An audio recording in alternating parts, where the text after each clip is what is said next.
Salut à toi et bienvenue dans cette nouvelle vidéo. Je m'appelle Alaïd et si vous êtes nouveau dans cette chaîne YouTube, ici on parle essentiellement sur le trading. Aujourd'hui, comme on l'avait dit dans la dernière vidéo, on va parler sur la MACD, l'indicateur MACD. Depuis ces derniers moments, on parle des indicateurs. Si vous n'avez pas encore regardé les deux dernières vidéos sur l'indicateur RSI et les moyennes mobiles, donc je vous invite à bien regarder ces vidéos afin de pouvoir comprendre comment bien les utiliser. Aujourd'hui, on va parler sur la MACD. On va voir ensemble la définition de la MACD. On va voir les composants de la MACD parce que c'est un indicateur composé par plusieurs éléments. On va voir aussi la formule des calculs de la MACD, d'accord? On va voir comment identifier une tendance haussière à l'aide de la MACD. Et on va voir ensemble aussi comment identifier une tendance baissière à l'aide de la MACD. On va voir ensemble aussi les règles à suivre pour bien exploiter la MACD. Et comme toujours, on va voir la mise en pratique. Tout ça, on va le voir en exemple à la fin de la vidéo pour que vous compreniez bien comment bien l'utiliser sur TradingView. Alors, pour commencer, la définition de la MACD.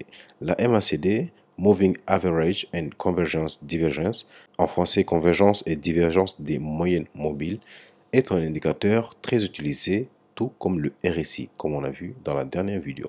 La MACD est composée de la courbe MACD, la courbe de signal, des barres histogrammes et une ligne médiane qui a une valeur de 0. Comme on le voit ici dans cet exemple, on voit ici la courbe MACD, d'accord? On voit ici la courbe de signal en bleu. On voit les barres histogrammes et la ligne médiane. Donc voici une représentation de l'indicateur MACD avec tous ses composants. Les composants de la MACD, on va voir ça de plus en plus en détail. La courbe MACD, qu'est-ce que c'est? La courbe MACD est calculée à partir de la différence entre les deux moyennes mobiles exponentielles. L'une de courte durée, moyenne mobile exponentielle 12, aussi appelée rapide, comme on a vu avec les moyennes mobiles. Et l'autre d'une longue période, moyenne mobile exponentielle 26, d'une période de 26. Aussi appelée lente, parce que c'est une moyenne mobile qui calcule plus lentement.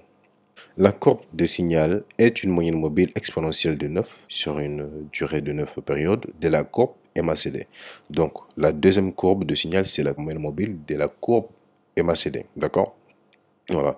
Donc, la courbe de signal, contrairement à ce qu'on a vu dernièrement avec les moyennes mobiles, on a vu que les moyennes mobiles de base sont faites pour calculer les clôtures, les ouvertures, etc. des bougies.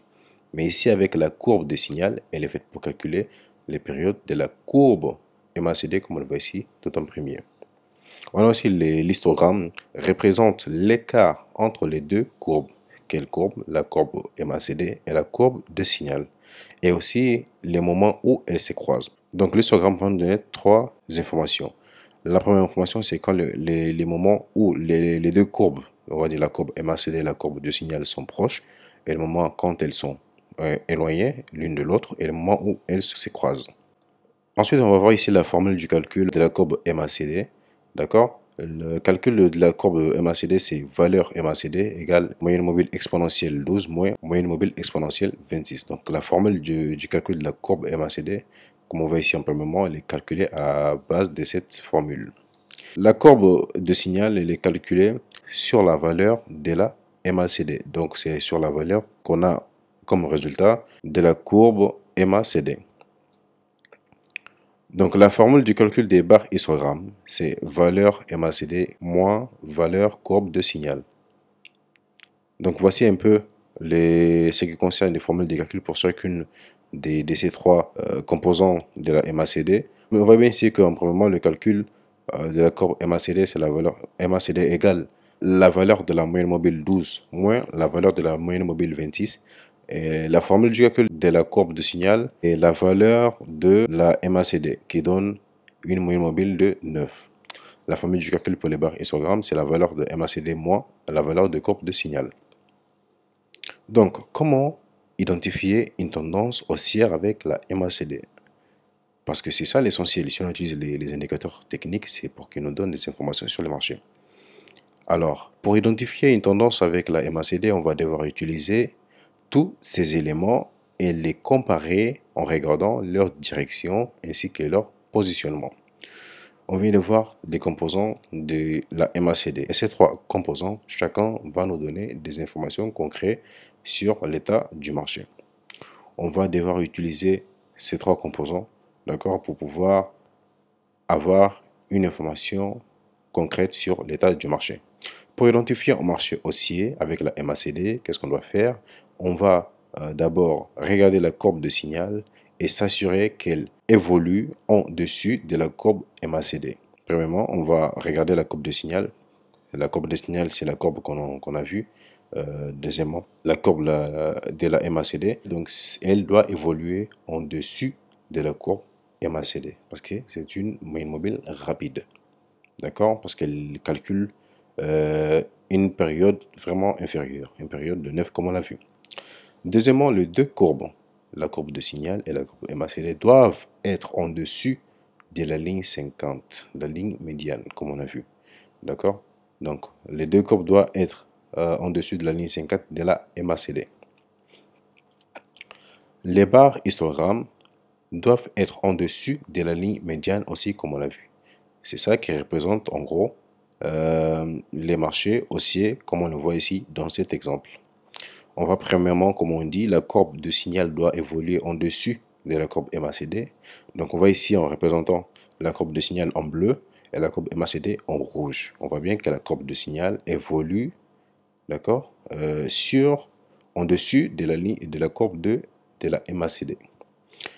Deuxièmement, qu'est-ce qu'on a? On a les deux lignes, la courbe de signal et la courbe MACD, qui sont en dessus de la ligne médiane qu'on va ici définir en 0. D'accord? Voilà.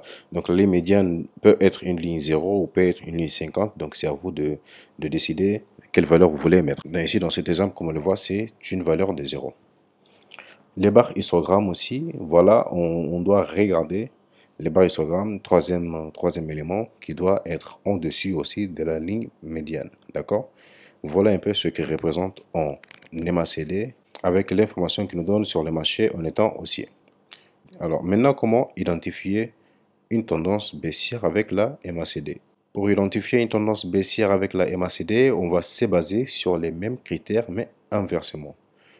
Premièrement, pour identifier un marché baissier avec la MACD, on doit voir la courbe de signal qui évolue en dessous de la courbe MACD. On doit voir aussi les deux courbes, la courbe de signal et la courbe MACD, qui évoluent en dessous de la ligne 50 ou 0, comme on l'a dit. Troisièmement, les barres histogrammes doivent être en dessous de la ligne médiane aussi également. Comme on le voit ici dans cet exemple, on voit la courbe de signal qui évolue en dessous de la courbe MACD. On voit ici que ces deux courbes, la courbe de signal et la courbe MACD, évoluent en dessous de ce niveau de 0 qui représente la ligne médiane. Et on voit les barres histogrammes qui évoluent en bas de ce niveau médiane. Voilà un peu comment déterminer la tendance baissière à l'aide des trois éléments de la MACD. Maintenant, on va voir les règles à suivre pour bien exploiter la MACD. Pour mieux exploiter la MACD, il faut respecter les règles suivantes. Premièrement, pour identifier la tendance, le signal de la MACD doit être en convergence avec le marché. Donc, ça veut dire qu'on doit avoir un marché haussier avec la MACD haussière. Pour avoir un marché baissier aussi, on doit avoir un marché qui va à la baisse et la MACD qui converge avec ces marchés. Donc, ici, on parle de convergence et pas de divergence. Identifier la force d'une tendance en reprenant l'écart entre les deux courbes, ça veut dire que plus l'écart entre les deux courbes sont élargis, plus cette tendance, qu'elle soit baissière ou haussière, elle est forte. Et plus cet écart est vraiment proche, moins la tendance elle est forte. D'accord? Troisièmement, on identifie la faiblesse d'une tendance en repérant les rapprochements de deux courbes, d'accord? La courbe MACD et la courbe de signal. Donc, ça veut dire que la faiblesse de marché se voit quand la courbe MACD et la courbe de signal se rapprochent de plus en plus. Quatrièmement, un marché baissier est représenté par les lignes MACD signal qui évoluent en dessous d'accord, de la ligne médiane. Dès qu'on voit que ces deux courbes évoluent en dessous de la ligne médiane, là, sachez vraiment qu'on est en face de marché baissier. Un marché haussier est représenté par des lignes MACD signal qui évoluent en dessus de la ligne médiane. Donc voici ces 5 règles à suivre pour ne pas tomber dans l'erreur quand on utilise la MACD. Et pour finir, comme toujours, on va voir ça en pratique et de plus près pour vous montrer plus en détail dans TradingView. Nous voici donc face à la paire de devises euro livre sterling hors GBP. D'accord. Pour commencer, on va additionner l'indicateur MACD. Et pour ça, on voit bien qu'il est déjà ici, convergence, divergence, moyenne mobile. Sinon, si vous ne l'avez pas, vous écrivez seulement MACD et vous en aurez plusieurs. Donc, vous allez juste choisir celui-ci. Voilà. Celui-ci, bon, ils sont pareils. Hein. Il en a deux seulement parce que moi, j'en ai déjà ajouté en favori. Donc, c'est celui-ci que vous allez choisir. On clique là-dessus. C'est bon. On a déjà l'indicateur qui est là. Voici l'indicateur MACD, comment ça se représente. On voit ici les deux lignes aussi, la ligne de courbe et la ligne de signal, d'accord. Voici donc, on voit les barres histogrammes qui évoluent soit en dessous de la ligne médiane, soit en dessus, d'accord. Voici comment se représente l'indicateur MACD et comment on peut l'ajouter. Et on connaît déjà les éléments et comment ça fonctionne pour identifier. Par exemple là, on va bien, bon, si on veut juste, on va aller en daily pour voir un peu plus long terme. Voici, donc grâce à cet indicateur, on peut identifier vite fait la tendance du marché. D'accord. Certes, il y a plusieurs stratégies à utiliser, mais en général, c'est ce qu'on va utiliser pour déterminer la tendance. On voit bien qu'ici, on évolue en dessous. Pendant un moment, on évolue. Attends, je vais faire le replay pour que vous compreniez bien. Avant qu'on ait cette phase des ranges ici. Donc ici, on était clairement à une tendance vraiment baissière. Et cette tendance baissière, on l'a identifiée grâce à cet indicateur qu'on voyait ici, qui a deux éléments qui sont très importants. On a déjà, premièrement, on a ici que les deux courbes évoluent en dessous, d'accord, des courbes évoluent en dessous de la ligne médiane. Et aussi, on a les histogrammes aussi, pareil, qui évolue en dessous de la ligne médiane. Donc cela veut dire vraiment que la tendance est baissière et c'est un élément vraiment très crucial qui nous permet d'identifier non seulement la tendance mais aussi le début de la tendance, la fin du tendance et tout ça on va le voir un peu plus tard comment se placer à l'aide de ces éléments comme la moyenne mobile, le RSI, la MACD, etc. Là je voulais juste vous montrer comment se trouve la MACD, qu'est-ce que la MACD, sur quoi elle est basée, d'accord, et comment la ajouter et comment l'utiliser. Prochainement, on va voir bien comment s'est placé avec ces trois indicateurs. Je vais faire l'introduction de ces trois indicateurs, notamment le RSI, la moyenne mobile et la MACD. Certes, on va voir d'autres indicateurs, mais voici en gros comment les utiliser. D'accord. Vous pouvez désormais identifier les marchés grâce à la MACD. Vous pouvez aussi identifier les marchés grâce au RSI et la moyenne mobile. Croyez-moi, c'est l'essentiel pour pouvoir déjà commencer à trader. Là, vous avez déjà la base. D'accord. Les vidéos suivantes, on va élargir encore un peu, donner des stratégies qui se basent sur tout ce qu'on a appris. Et pour ne pas rater cela, donc je vous invite à vous abonner si vous n'êtes pas encore abonné pour ne pas manquer les prochaines vidéos. Donc, ceci met à terme cette vidéo pour aujourd'hui. Et pour les prochaines cours, comme d'habitude, on va voir les figures chartistes. Donc, c'est des sujets qu'il faut vraiment parler d'eux. Donc, les figures chartistes, on ne peut pas parler d'analyse technique sans qu'on parle des figures chartistes. On va parler aussi des figures de retournement haussier, les figures de retournement baissier. D'accord, on va voir les règles à suivre pour bien exploiter les figures chartistes parce que dans chaque chose, il y a des règles. Il faut bien respecter ces règles pour pouvoir bien les utiliser pour ne pas tomber dans les pièges comme le font la plupart des traders débutants. Et pour terminer, on va voir ça, tout ce qu'on a appris, la mise en pratique comme d'habitude. Et on se donne rendez-vous donc pour la prochaine vidéo. Ciao.